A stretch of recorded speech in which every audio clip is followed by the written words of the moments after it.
Hey guys, Fergal from Poker VIP here. We're back for a 4-part cash game series over on HighStakes Poker. So the format of the series, we're going to be two-tabling 25 and L throughout. We're just going to stick with the two tables. In general, the feedback I've gotten on previous videos is that people prefer the two-table format. We're able to go into a little bit more detail on each and every spot, and it's just a bit easier to follow the action. So without further ado, we will jump straight in. We've been playing a couple of orbits on this just while we've been getting the tables and the recording software set up and so on. This guy has won one pot from us before, 3-bet blind versus blind, bet flop. We floated with ace queen with a backdoor flush draw. We didn't improve, and then we just folded to a turn. Very, very small samples, but you know, seemingly aggressive. We folded to him facing a double barrel on the turn already. I think we're just going to be in check call mode down here with our top pair middling kicker. It doesn't come to that though. So let's go and check what he elected to double barrel. He just had the random ace high. Okay, so we get lucky on the flop. We'll take it. King 4, we will go for the steal, blind versus blind. We get a call, not ideal. This is a board I'm happy to go ahead and wager. It's reasonably connected, so it's not amazing, but like obviously his big blind calling range is going to be super wide. He's just going to have a huge amount of just hands like this kind of king 4 type thing, just kind of his suited kings, his suited queens that don't have any pair or gut shot. When we get called, I'm not planning on firing multiple streets here where it's a small pot. There's definitely a possibility he's just floated us there and he's going to fold to a turn bet. If he did, then GG. We're okay without investing any more chips there. It was very much just a one and done wager unless we improved. 6th queen, of course, just going to be going in the muck. To play at this table does seem to be a little bit quicker, which is nice. King jack off, definitely going to be an open. This guy hasn't been active, but again, we don't really have any solid reads at all. We're certainly going to be starting this off with a 3-bet, looking to make our mark on the table immediately. One thing to note, he is playing on his phone. Something that I do like when sites allow you to see that. People that are playing on their phone tend to be more of a recreational player. This guy goes for the cold 4-bet. I mean, we're not going to be just 5-bet jamming here. We have a hand that has reasonable blockers to do so, but in general, cold 4-bets are going to be pretty damn nutted. As we said, this guy does seem on the more aggressive side, so it's possible that he has a bluffing range there. A lot of players just don't. We will look to make some adjustments depending if our read turns out to be true. Obviously, I'm going to bring myself around. Well, I've gone too far. Bring myself around. I like having both players in the same seat. Yeah, as I said, it's a very small sample, so we're not going to be making any massive adjustments to our play based on it just yet.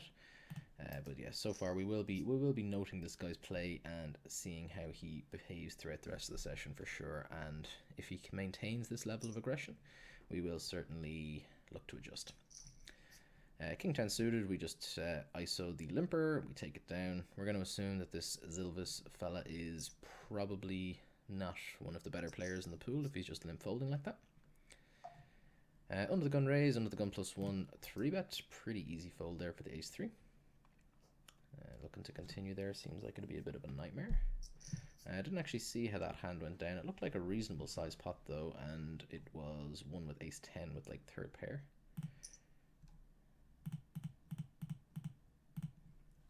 Let me just go see how that went down.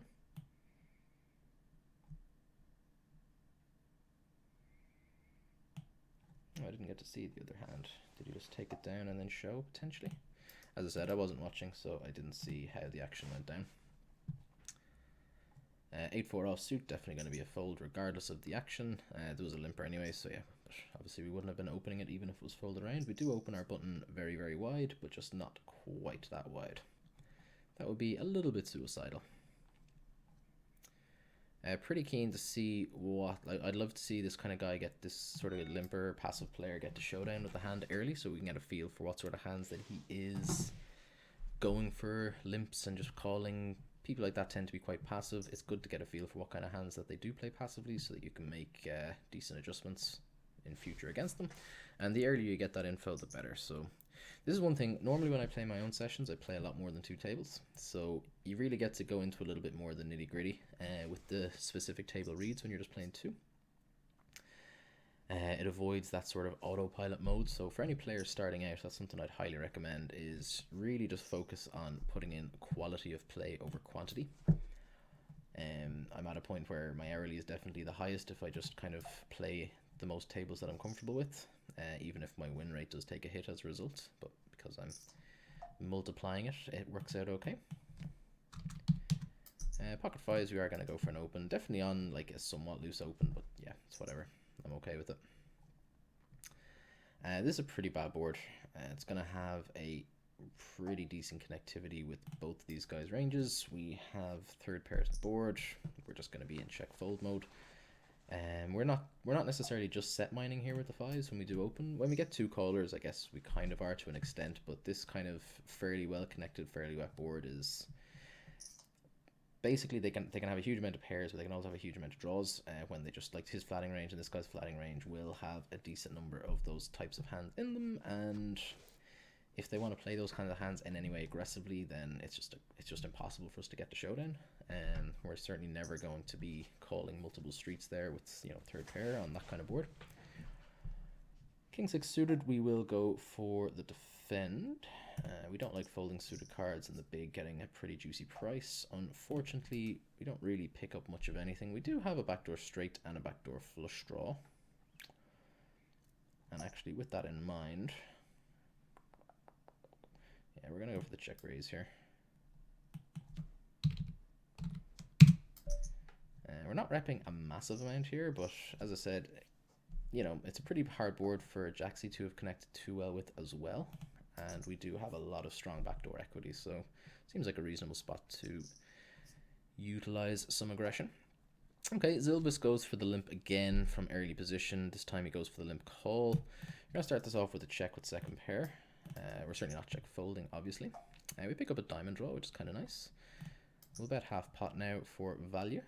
And with ace 9 on the right, and we're just going to check call here. So we're betting here, trying to get called by kind of one singular diamond hand type hands, that sort of thing. We're never planning on check folding here. If he has us beat, he has us beat, then GG. Pocket fives is good, sir. And ace 9, we're going to start this off with a check. And a check call. Certainly not folding middle pair, blind versus blind. We pick up a weak flush draw, which is kind of nice. We pick up additional equity versus his Jack X. Certainly too strong a hand to be considering folding right now. So we're going to go for the check call again. Would love to see this just go check, check, and for us to win, which is exactly what happens. Definitely, if he had followed through with the triple barrel there, we would have been in a pretty tricky spot. Probably would have gone for the fold, to be perfectly honest. Fortunately, we got away with it. And our 9x was the victor. Queen 10 definitely going to be an open. We flop a weak-ish backdoor flush draw with a good shot. I think this, based on what we've seen, we would expect this guy to 3-bet a lot of his ace-x. Not necessarily all of it, but a decent chunk for sure. So happy to go ahead and have a wager. And ace 10 suited going to be an open all day long.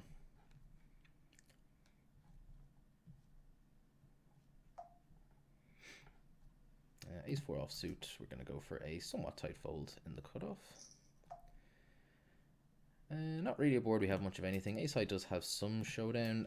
As I said, we think that this player is on the more passive side. Passive players tend to be quite cally when they do have any kind of pair. So I'm happy just to kind of be in check mode and decide with a pretty heavy leaning towards check fold if the passive player does start leading. When we run a run of the straight, we're just going to bet small and look to get paid if he does want to hero us with any sort of single pair or the occasional river 2-pair type hand. Unfortunately, we don't get paid, but hey, we still win the pot, so that's okay. We're never going to be winning a particularly large pot there with the lone 10 on the 4 to a straight board. Pretty unlikely that kind of player is going to be coming back over the top or anything close to it. And yeah, but like likely we had the best hand the whole way as played, I would imagine. 5 queen offsuit in the big is just going to be a fold facing the majority of action.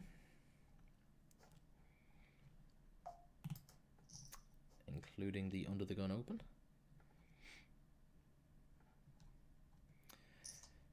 So just going to take a moment to observe our tables. So everyone on this table is in for a full stack, so it looks like we have a decent game. This guy here is in for a shorter stack, and always worth noting there, people that are buying in short, obviously this isn't like, you know, rock solid, but in general they tend to be on the weaker side. It's, as I said, not a concrete read or anything close to it, but it's relatively reliable. Better players just want to tend to be in for the full 100 bigs and will use auto top up so that they always have that ability to win a full stack if the situation arises. Shorter stack players tend to be either a shot taking with, or just kind of punting off the remainder of their bankroll, that's all they have, or they're just not overly confident in their ability. There are exceptions to that rule, of course, but in the micro games in general, that's what you would expect to see. Queen 6 going to be a fold, and as is the 6-7 off. Interesting to note that this guy's 4xing. I think he's 4x'd a few hands now, so it seems to be a standard, which is worth noting. It's possible he's been varying. I haven't paid a massive amount of attention. Oh wow, Zilvas just goes for the all-in jam. Okay, good to know. Would be shocked to see anything but an absolute monster hand there from Zilvas, based on what we've seen from him so far. And we're going to call the pseudo connectors in position. Kind of sucks actually. In retrospect, maybe this isn't particularly good if this guy is on the more aggressive side. He doesn't go for the squeeze, so we work out okay. We flop a gut shot straight flush draw, which is always fun. We're going to start this off with a wager. Half pot seems fine.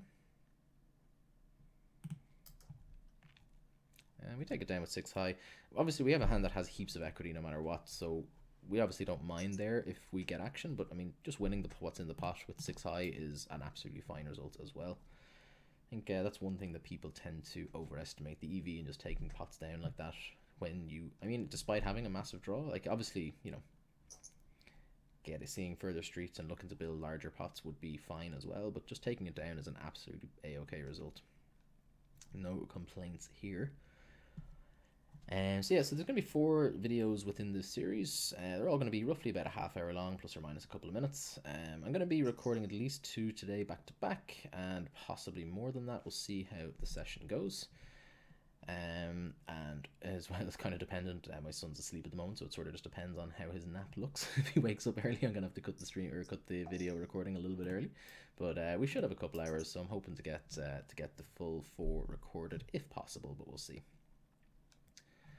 Worst case scenario, I'll just do them in 2 separate sessions, which is also absolutely fine. Okay, so this guy has definitely toned it down after the initial 4 betting, 5 betting extravaganza. So worth noting for sure. We are going to bet here with a lot of decent king blockers, and we're going to follow through with a double barrel as well now that we pick up the gut shot. Around about 2/3 pot seems good to me. Not planning on firing 3 streets here. The double barrel, I would imagine, will get him to fold pretty much everything that isn't a king. Occasionally, we just beat a hand like, you know, 7/8 suited and stuff like that. I don't think that's particularly likely, but it's not a completely impossible. But I think he's just going to be pretty king X heavy here as played. Yeah, that makes a lot of sense. I don't think, like, we're never getting him to fold that there. So yeah, I think I'm okay with how we played it. I think I like the double barrel. I think he will have a lot of single pair hands below the king that will have to call the flop bet. They're not going to be too thrilled about the turn, so there's a decent chance we get all of those hands to fold, or at least the vast majority. And you know, if we're only getting continued by king X or better, it seems like we've got a pretty profitable double barrel on our hands, so I'm okay with our line there. Do we want to ISO here? No, I'm actually just going to limp. ISOing definitely has merit. I think we're just going to end up building a pot out of position.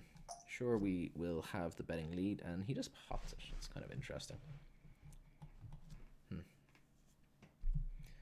Versus this size, I think I'm actually just going to make it tight fold. I'm not a huge fan of this fold, but we're out of position, so it's going to it's going to be a really, really tricky hand to play out of position. Pretty much the vast majority of runouts are bad for us. You know, there's the potential flush draw on board, so If the flush comes in, we have trouble. There's going to be a lot of overcards that are going to come in, which are going to give us trouble. And obviously, we like just have the worst hand there, and we are in rough shape a decent chunk as well versus random 9x slow played hands like 10, stuff like that, potentially that he's limping in. I don't know how likely it is without any reads, but you know, my point is when we are out of position and all we can do really is kind of do a lot of checking, it just puts us at his mercy and it allows him to really take advantage of our capped range. So while we do have the best hand a reasonable amount, it just puts us in a pretty grim spot all around. Ace King gets there versus the sevens. I assume that was all in pre, but again, I wasn't paying a massive amount of attention to the action. Let's go have a look.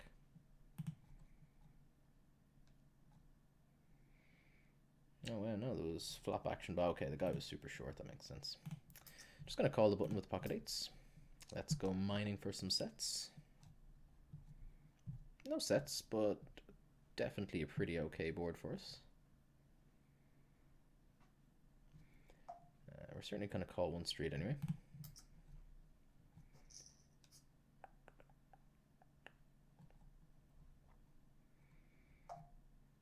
Pretty happy to see this go check. I don't imagine him betting or checking any queen x plus hands. So what I'm going to do is I'm going to bet. This accomplishes two things. Occasionally we get paid by like some kind of 7x hand, but it also just gives us a bit of protection versus his, like, you know, his ace kings, his ace jack, stuff like that. And we just check back here. When he, I was expecting a huge amount of just check folds there.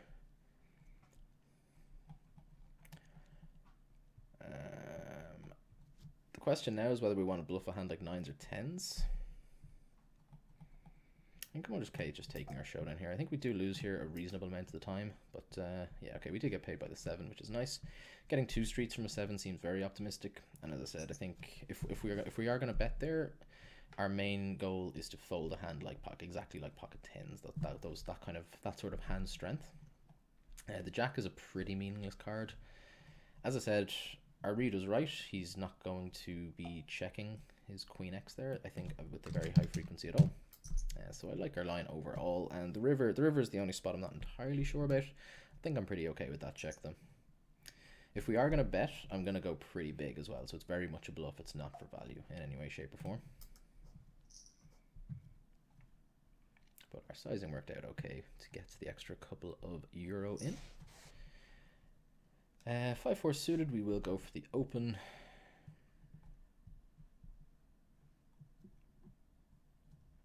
If God mode opens, then we just fold ourselves.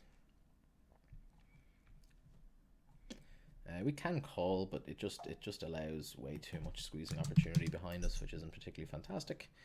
6-7 suited.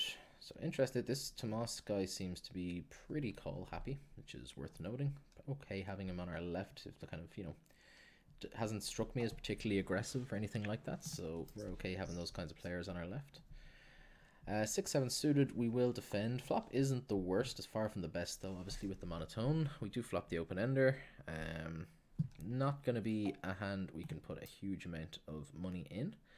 Hopefully, we wouldn't mind just seeing a free turn, to be perfectly honest. We don't get to do that. With our pair plus open ender, we are going to have a wager. We now have trips, and it's a very well disguised trips, which is pretty good. So we're just going to be going big now on turns and rivers. We're going to call once here with our open ender. Obviously, it's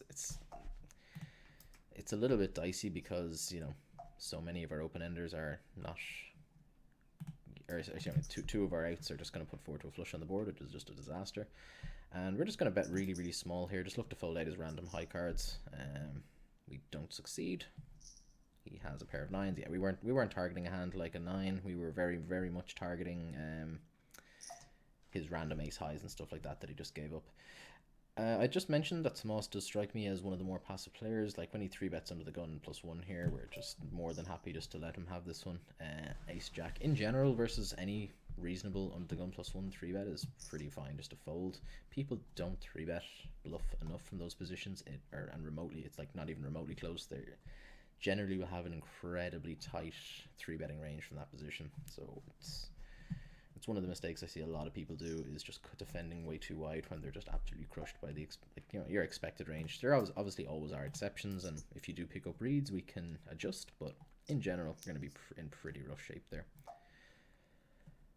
King 8, pretty hard board to have connected with. We're going to fire at least one street here. Pretty decent chance we double barrel here as well on a lot of turns. And if he calls, he's going to be weighted pretty heavily towards like 5x, hands like pocket sixes, stuff like that he didn't want to 3-bet pre. We just get the fold, obviously, a decent amount of time, which we do this time, which is perfectly okay by me. And Tomas calls out of the big blind versus our small blind open. We're going to start this off with a check with second pair. Never check folding, obviously. It's a hand that we're okay pot controlling. There's not a, like, you know, even like the only really bad cards are like a jack or a queen for us, and they give us a good shot anyway, so it's not like it's a complete disaster. Pot controlling is absolutely fine as well. Occasionally we encourage just some random bluffs. Versus this size, we're pretty happy just to call. If he continues that sizing, we're definitely calling down. If he goes big on the river, we have a tough decision. Fortunately, he doesn't try to put us in the cage.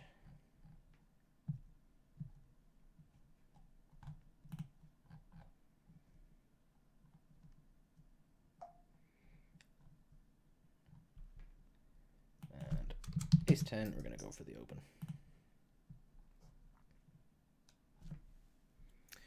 So this is a pretty good example of a very likely misread on this player early on. So in the first couple of orbits, we saw him 3-bet us a couple of times, 4-bet us as well once. He was 3-betting other players at the table, so he was very, very aggressive. He seems to have toned right down. So likeliest scenario is that he was just getting smacked by the deck. So pretty important to note those kinds of things where it's just very easy to miscategorize players. Based on two small samples. We're happy just to check down with our ace high, take our showdown. The fact that he's just calling there and not 3-betting that kind of hand definitely would lead me to believe that he is not as aggressive as I think he is. We're going to go for another street here with the ace jack with the jack high flush draw plus top pair.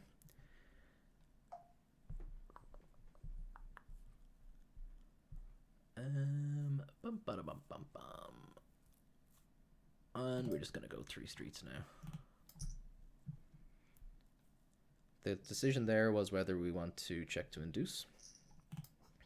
Would be very reasonable to check induce.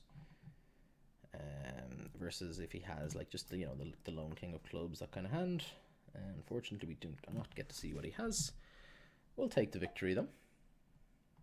Pretty okay pot to win. So between the two tables now, we are up not a million miles off a buy-in, which we are pretty okay with. Ace King versus Gelabella. We're just going to be 4-bet getting it in.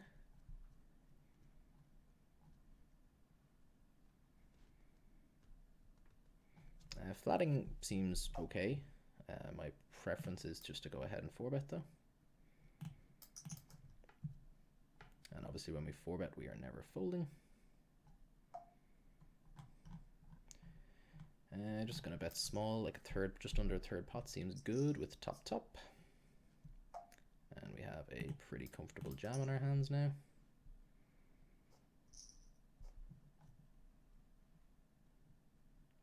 Interesting.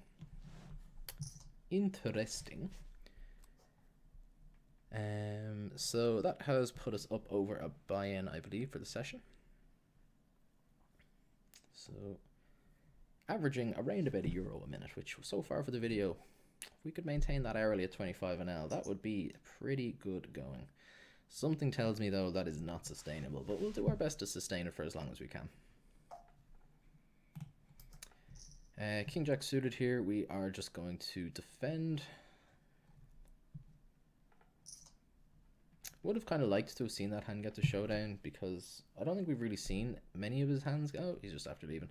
So it's irrelevant anyway if he's not going to be around for the rest of the session. He's still on this table, but my guess would be that he is leaving on both of them.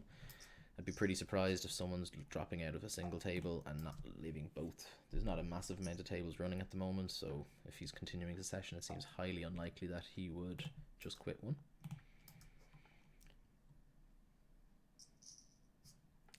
Seems pretty unlikely to me. So we're going to be coming to the end of this video shortly. As I said, it's going to be 4 parts, so we're just into part 1 at the moment. We're going to be doing part 2, part 3, part 4, pretty much all the same format. We're going to probably stick with 25 NL throughout. Potentially might move up to 50 depending on the table's running when we're recording. We'll see how it goes. Recording at a bit of an off-peak time at the moment, which isn't ideal. There's just not a massive amount of tables running, but there's enough to get games going, obviously, across a multitude of stakes. But the problem is I'm not a particularly good heads-up player, so I don't like starting tables, and I don't like waiting around for tables either. I'm greedy when it comes to that sort of thing. Jack King suited, we are absolutely going to be opening. If Jaxie opens, we'll probably go for the 3-bet, depending on their sizing. I mean, we will go for the 3-bet, barring a stupid sizing, is what I'm getting at. The Jack 7 offsuit, pretty much just happy to let that one go. King Jack suited, it does get folded, we get to open. Hopefully this table doesn't break. We're down to 4-handed.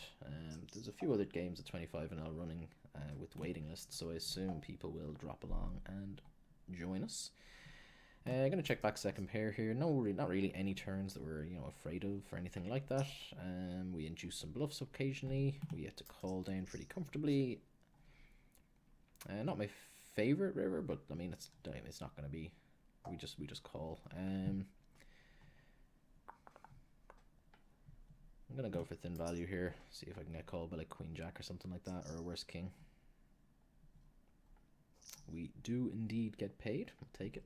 It's all about the thin value, boys and girls. It's all about the thin value. So we pick up an extra euro there in a spot where maybe other people wouldn't have, which is always fun. Okay, we have a backdoor flush draw, we have ace high, and we have a gut shot, but it's a very connected board, which isn't amazing. We are still going to bet, though. Half pot seems adequate. We take that down, which is a-okay for me. Definitely not a spot I was keen on getting action on. As I said, with the kind of hand that we have, it's not a complete disaster. If we get raised, it's whatever. We don't really mind folding our equity there because we don't have a massive amount of it. If we get called, we can improve. But just utilizing our fold equity there seems like a pretty okay thing to do. 6-7 offsuit, we're just going to let it go.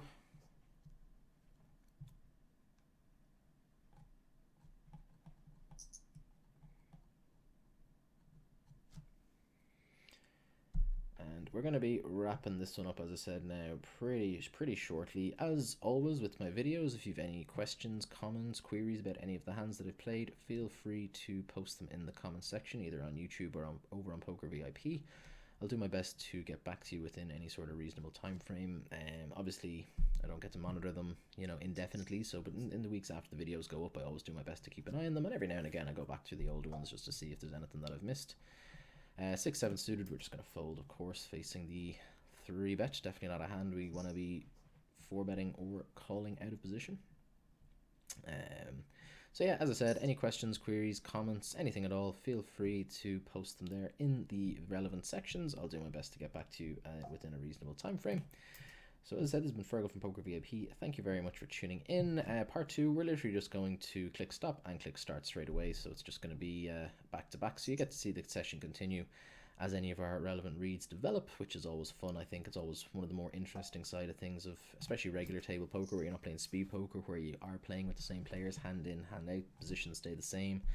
It's always really interesting to see how players adjust and the kind of thought processes behind that, or at least that's what I always find interesting. I don't know if other people agree. Anyway, thank you very much for watching. It's greatly appreciated, and I will chat to you guys soon. Take it easy.